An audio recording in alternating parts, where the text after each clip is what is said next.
ప్రతి పౌర్ణమి రోజున పాము తన కుబుసాన్ని విడుచుతుంది.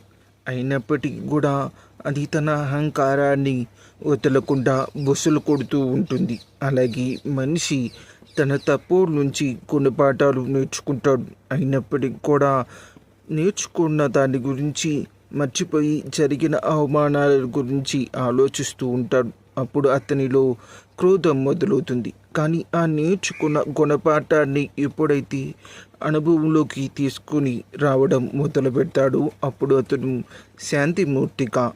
శాంతి కలిగిన వ్యక్తిగా బ్రతకడం నేర్చుకుంటాడు. ఎందుకు అంటే పాము తన కుబుసాన్ని వదిలేసి వెళ్ళిపోతుంది.